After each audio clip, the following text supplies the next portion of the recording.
porque muita gente pensa que diabetes não dá em criança. Os sintomas, às vezes, eles demoram a aparecer, né, Flávia? A criança está bebendo mais água, está fazendo mais xixi, está comendo mais. E o que às vezes chama atenção é quando começa a perder peso. A criança tem uma perda de peso muito rápida. Às vezes é aquela criança maior que não fazia mais xixi na cama, volta a fazer xixi na cama. E aí esses diagnósticos, normalmente, eles vêm com uma internação súbita, né? Porque aí a criança faz uma cetoacidose diabética e interna. Normalmente é assim mesmo, Flávia? A maioria é assim, exatamente por não não pensarem sinais, assim. no diagnóstico, por ser, às vezes, sinais muito sutis e a família protelar, procurar ajuda médica.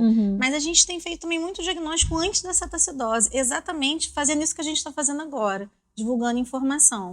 E é importante saber que o diabetes não limita em nada.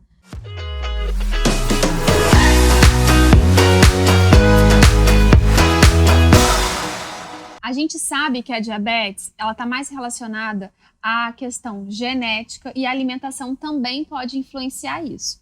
E para a gente entender um pouco melhor sobre diabetes, está aqui comigo a doutora Flávia Jasmin, que é pediatra e endocrinologista também, que vai explicar um pouquinho sobre essa doença e desmistificar algumas coisas e esclarecer algumas coisas.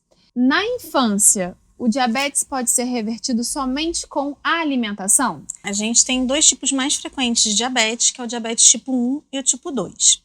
O tipo 1, que é o mais frequente na infância, ele é uma doença autoimune, né? Ele tem vários fatores que vão se somando e é como se acontecesse um curto-circuito na criança e o corpo agride as células que produzem insulina. Então, de um dia para o outro, essa produção vai diminuindo, acaba a insulina, a glicose altera, a gente tem o diabetes tipo 1. Então, nesse caso específico, a alimentação ela ajuda no controle. A gente com uma alimentação saudável, né, monitorando a glicemia, aplicando a insulina, a gente tem um controle melhor.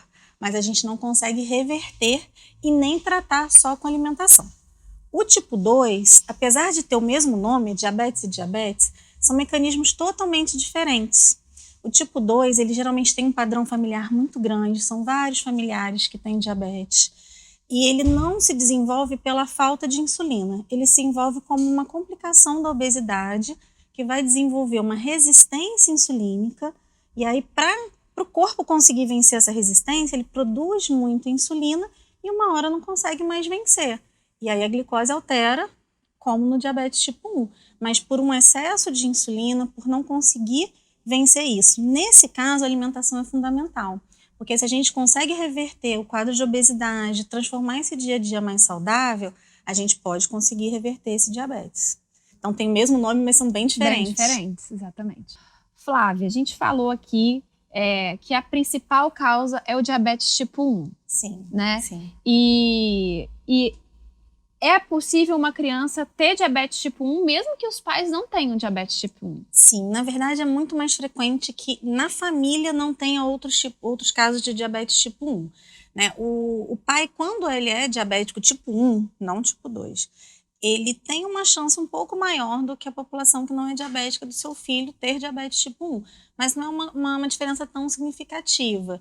Então, assim, o fato de não ter diabetes tipo 1 na família não protege, vamos dizer assim, naquela família desenvolver diabetes. O diabetes tipo 1, ele é muito ingrato por conta disso. Às vezes é uma família que faz tudo certinho e tem essa agressão autoimune e desenvolve diabetes.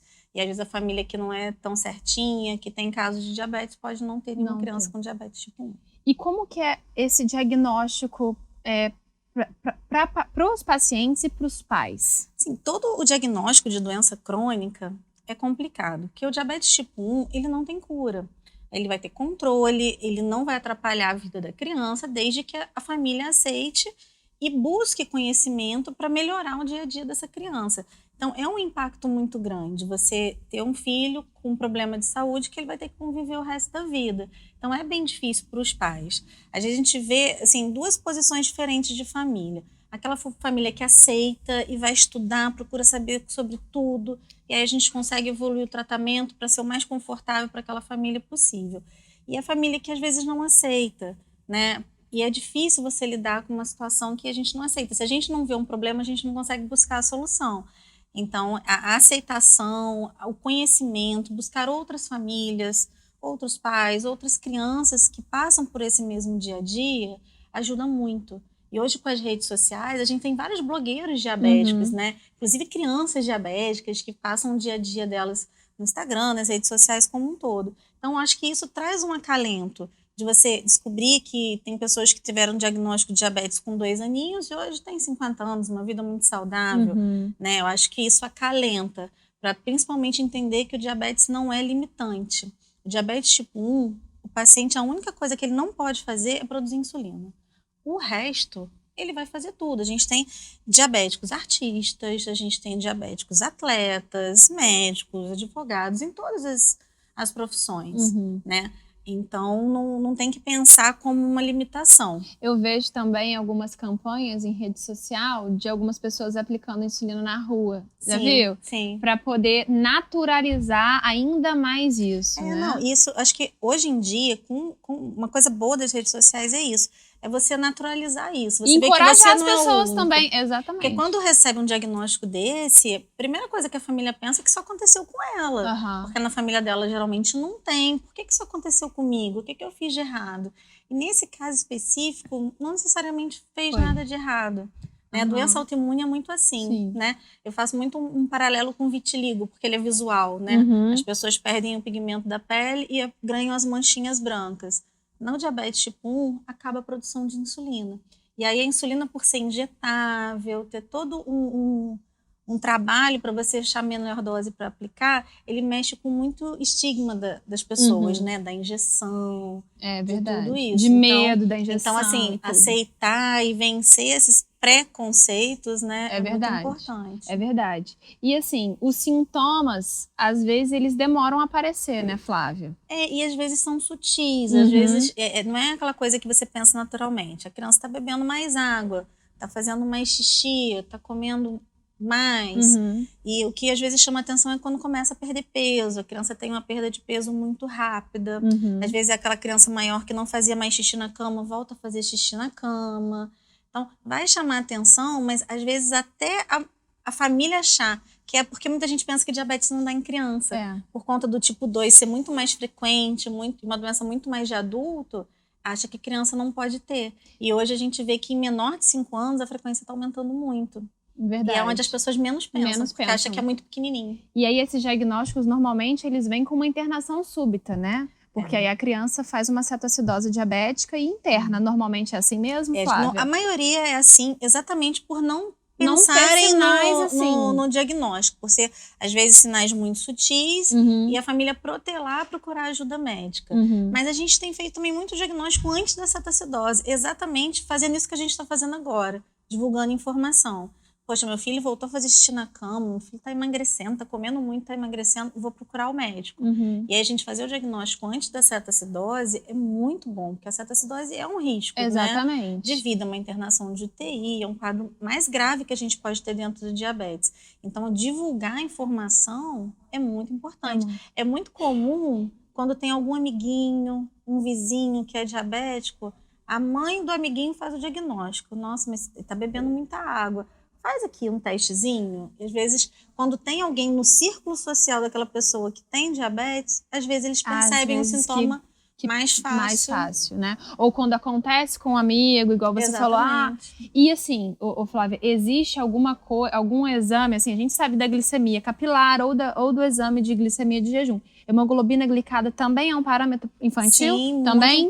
Muito importante, porque a hemoglobina glicada, ela vai trazer a média da glicose nos últimos 3 meses. Porque às vezes a gente tem uma glicemia de jejum muito pouco alterada. Às vezes é uma família que pegou ali muito no início, olhou uma glicemia, deu 110. 110 é uma glicemia de jejum alterada. A princípio você não faz o diagnóstico de diabetes ainda.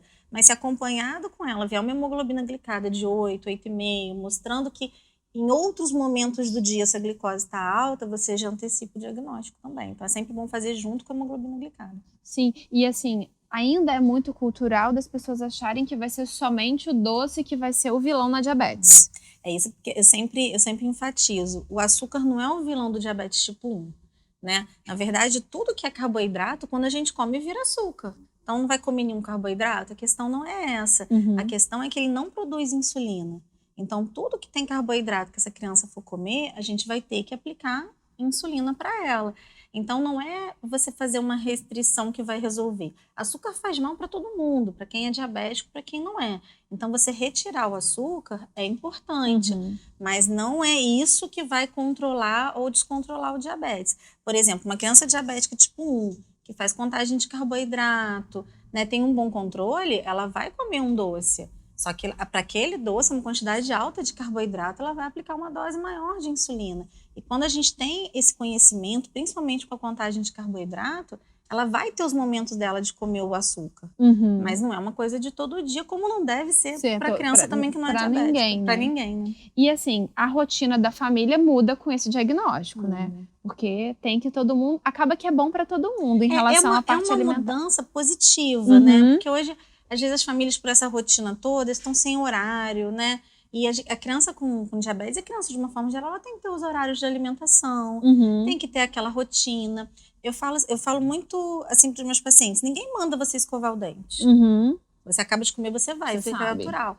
Na família com diabetes, o medir a glicemia e aplicar a insulina tem que entrar nessa rotina. E quando entra, fica natural. Por isso que, às vezes, é mais simples você fazer o diagnóstico na criança pequena do que no adolescente. Porque ele sempre teve uma rotina e, de repente, você muda tudo. Eu sempre conto a história de um pacientezinho meu pequenininho, que quando ele tinha fome, ele fazia assim. Porque ele sabia que ele tinha que furar o dedo para poder comer. Então, aquilo entrou na rotina dele e não é um sofrimento. Então, quando a gente nega, quando a gente burla ali a rotina, fica mais doído. Porque é aquele sofrimento para fazer. Ficou natural, mas é natural. Tá certo. E aí, tá gostando do nosso conteúdo? Então, ative as notificações, se inscreva no canal, porque toda terça-feira tem conteúdo novo aqui para vocês. E a questão que todas as pessoas falam, porque é emocional. É porque a glicemia alterou o emocional. A gente sabe que não é isso. Não é. Principalmente o tipo 1, o que acontece? A criança, às vezes, ela passa por um trauma emocional e aquilo abre os sintomas para a gente perceber, mas para isso acontecer, ela já estava passando por uma agressão autoimune. Porque os sintomas aparecem quando mais ou menos 80% do pâncreas já sofreu essa agressão. Então, não é assim, porque os pais separaram e a criança abriu diabetes, aí foi porque a separação dos pais. Todo o estresse, seja ele emocional, seja ele físico, de uma infecção, ele aumenta os hormônios que atrapalham a insulina trabalhar. Então, aquele corpinho já está ali se esforçando para produzir com o finalzinho de pâncreas que ele tem. Aí acontece um trauma emocional, aquilo vai precipitar uma coisa que já iria acontecer. Né? Mas já, aquela agressão autoimune já estava acontecendo. E às vezes é um estresse infeccioso, a criança fez uma amidalite, aí abriu o diabetes. Não é a amidalite que causou, mas aquilo já estava acontecendo. Em relação aos pais explicarem esse diagnóstico para a criança, tem alguma forma? A equipe multidisciplinar também entra? Eu acho que assim, a equipe multidisciplinar é fundamental. Acho primeiro para entender o que está acontecendo, que não é uma coisa limitante. Entender também que é um diagnóstico definitivo, que não vai ter cura, que precisa de um apoio. Então, você tem uma psicóloga, você tem uma nutricionista para poder adequar a alimentação da família ao melhor possível. E assim, não é aquela coisa também de restringir, sair tirando tudo. É a gente ponderar uma alimentação saudável. E aí os pais têm que estar junto, porque ele tem que mudar a alimentação deles também, né? E entender a dor dessa criança. Porque hoje em dia a gente tem tanta coisa que pode ajudar, né? O que incomoda ela. É muito ruim quando a criança se revolta com o tratamento, não quer aplicar, não quer fazer o teste. Então a gente, com apoio principalmente psicológico, é importante demais, porque aquilo que a gente aceita, a gente trabalha melhor e a gente busca o melhor caminho. É verdade. E assim, existem tecnologias novas, né, Flávia? Agora a gente tem, para quem tem condições, né, a bomba de insulina, que coloca o dispositivo e vai... Como é que funciona isso? A gente tem muita coisa de tecnologia nova, né? Assim, há 20 anos atrás, as aplicações de insulina eram basicamente na seringa. Hoje em dia, eu acho que não tem nenhum paciente que usa seringa mais. A gente tem as canetinhas de aplicação que já facilitam muito, né? É um manuseio fácil. A gente tem agulha de 4 milímetros, que são totalmente indolores. A gente tem um dispositivo que chama iPort, que é como se fosse um catéterzinho, que coloca de 3 em 3 dias. Então, a criança toma uma furadinha a cada 3 dias, porque a insulina é toda aplicada naquele catéter. que é um meio termo de custo, vamos dizer assim, em comparação à bomba. Uhum. E a gente tem as bombas de insulina, que é um nome horrível, né? Bomba de parece insulina, que é um troço, verdade. assim, de outro mundo. E as pessoas acham que bomba não é para criança. E ao contrário, bomba é para criança. Pela Sociedade Brasileira de Diabetes, toda criança menor de 7 anos deveria usar bomba de insulina. Porque a criança precisa de doses muito pequenas. E nas canetas e seringas, a gente não consegue doses menores do que 0,5. Então, na bomba de insulina, primeiro que a criança não utiliza mais 2 tipos de insulina, usa uma insulina só. Não usa uma lenta e uma rápida, como na maioria dos tratamentos. É só uma insulina de ação rápida.